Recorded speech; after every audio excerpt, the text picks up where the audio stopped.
à mes parents, amis et connaissances. Suite à l'intolérance dont j'ai été victime, pour une cause que je crois juste, je vous adresse ce message. Quand on vient au monde, les parents prennent soin du nouveau-né. En lui inculquant, comme l'ont dit des sages du passé, je cite, des bons principes plutôt que de belles manières. Une droiture éclairée et non une frivole élégance. Ainsi, j'ai une dette vis-à-vis de tous les hommes que je me dois de la payer, à ma famille particulièrement et à toute la famille humaine en général. De même, mon pays, le Congo, a organisé la sphère publique pour compléter mon éducation. J'en suis reconnaissant et je me dois de le payer ou de retourner ce bienfait. C'est uniquement dans cette optique que je me suis engagé dans les réseaux sociaux pour le but d'informer le peuple congolais et le monde entier de l'épidémie qui a endeuillé plusieurs familles de la ville de Dolisie, à qui je souhaite le bras sur le cœur, mes condoléances les plus sincères. À travers les SOS, les vidéos que j'ai postées sur mes comptes Facebook et d'autres, dans le but de sensibiliser et de communiquer, j'ai été amené à visiter des malades en leur apportant une aide multiforme, particulièrement de l'eau minérale, des savons et des détergents. C'est ce motif qui m'a valu cette intolérance manifeste des autorités de la place, m'ayant conduit à la maison d'arrêt de Dolisie.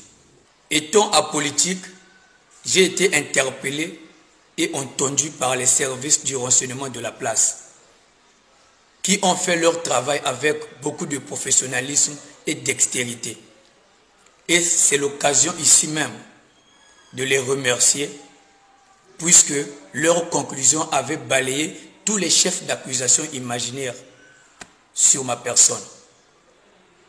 À vous les artistes, les médias, les influenceurs et tout ce qui me porte à cœur, je vous reste reconnaissant et redevable pour tout le soutien indéfectible à ma personne et à mon frère médecin du service d'infectiologie de l'hôpital général, victime de fausses accusations.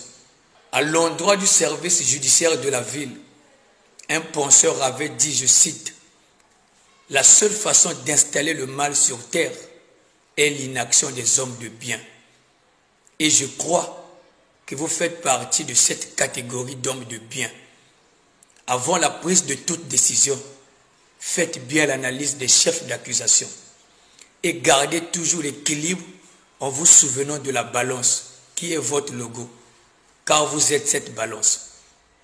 Malgré les humiliations de tout genre dont j'ai été victime, je vais parler de mes bras menottés, de mon transfert sans inculpation à la maison d'arrêt. Je reste serein, puisque j'ai agi par devoir pour la patrie et non par intérêt personnel. Aux autorités de la place, vous êtes là pour organiser la sphère publique et rien d'autre. Faites le bien et selon les règles de l'art. Car quand la politique interfère dans l'administration, tout stagne, avait dit un homme politique de ce pays. Rendez l'ascenseur au pays pour les bienfaits reçus et faites de même aux autres. Pour ma part, je reste engagé. Je continuerai à apporter de l'aide à tous ceux qui sont dans le besoin, à féliciter les bonnes pratiques. C'est de cette façon que je vais participer à conscientiser les Congolais, mes frères. Soyons unis, du nord au sud, de l'est à l'ouest. Travaillons ensemble pour le progrès de notre pays, afin que nous puissions scander avec fierté notre devise, unité, travail, progrès. Comme on le dit, à part Mpiaka, santé qui est bien. Merci.